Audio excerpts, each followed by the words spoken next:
Hey, what's going on guys? My name is FazeDo and welcome back to another video. So today we'll be comparing the speeds of different methods of destroying barricades. I tried my best to make all of these tests the same, but before we begin I just want to point out some potential errors. The first error is me being human, and the fact is I couldn't replicate the perfect scenario for all of these tests. Secondly, some operators may be running slow due to what weapon and gadget they have out, as well as their speed rating. And lastly, the tests only went through one trial, as repeating them for an average would make me go insane. Okay, before we get into the details about the methods, I want to go through where I'm testing them. I decided to go with the barricade on border. I specifically chose the one on the east balcony, which is one of the longest controllable straight distances I could think of. So, the test goes as follows. You begin at the end of the walkway, 18 meters from the barricade, you run and destroy the barricade, and run a further 10 meters to be stopped by the next barricade. So with that out of the way, let's talk about these methods. I chose 15 different methods, and I'll talk more in depth about them if it's necessary. I decided to section each type of destruction into groups, these being melee, primary gadget, secondary gadget, and weapon. The melee methods were to punch once and vault, punch twice and vault, punch 3 times, and punch and crouch. The primary gadget methods were Sledge's hammer, Ash's breaching round, and Zophia's lifeline. The secondary gadget methods were a breaching charge, a frag grenade, an impact grenade, and a C4. And the weapon methods were Glaz's OTS, Buck's skeleton key, the ACS-12, and the SMG-12. I tried to get every operator to be a 3-speed for consistency, however exceptions had to be made for Sledge, Glaz, Buck, and Zophia. Also, something worth noting is that the reason why I chose the ACS-12 is because it is a primary shotgun that has a consistent fast fire rate with a lot of destructive ability. And the reason why I chose the SMG-12 is because it has the highest fire rate and has a magazine of over 20 bullets, which is how much is necessary to destroy a barricade with bullets. Now, let's get into the results. So right now, I'm showing you the results of the melee methods.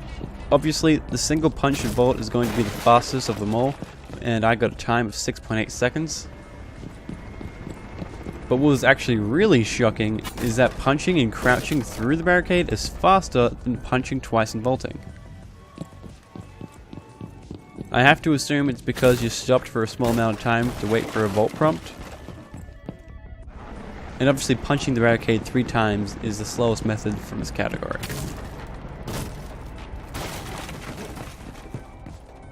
Next up is the primary gadgets.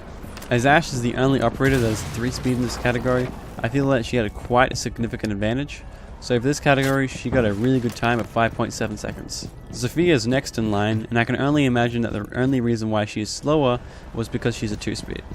And then Sledge finishes half a second later than Zophia, I'm assuming because of his longer animation, which makes Sledge the slowest from this category, but still faster than any of the other melee methods. The next category is secondary gadgets. So using an impact grenade is by far the most superior method, as I got a time of 5.9 seconds. The next fastest is using a C4, and why you would ever use a C4 to open up a barricade, I have no idea. But the next 2 were very close.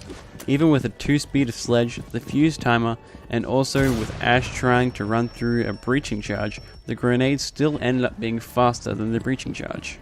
Which makes sense, as the breaching charge does require a placement on the barricade, but the 2 methods did end up being only 100 milliseconds apart.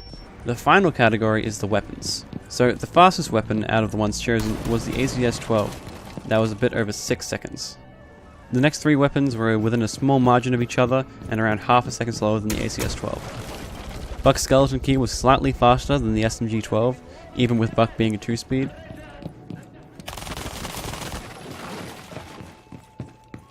And Glaz's OTS came in last, and I'm assuming his biggest drawback being his speed.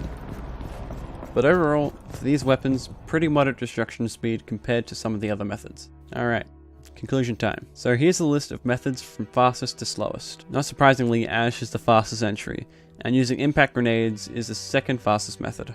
The mean time was 6.76 seconds, so the first 8 in the ordered list are faster than average, and the next 7 are slower than average. And this shows that every single melee method is slower than the average. Now, do keep in mind that shooting down barricades with other weapons will most likely be slower than the weapons I use for these tests. So using a slow fire rate weapon or a weapon with a small magazine will most likely be a lot slower than just using the fastest melee option. Using this information, I made a table showing the fastest methods possible for each operator, excluding their guns other than the ones tested. Note that a lot of the times will not be accurate due to the different speeds and me not testing every single operator. But yeah, those are the results. I'll put a link to the spreadsheet in the description if you want to go through it yourself. The spreadsheet will not be updated after this video comes out, so no operators from Year 4 Season 2 onward will be put on there. But yeah, thanks so much for watching. Please rate, comment, and subscribe, and I'll see you guys next time. See ya.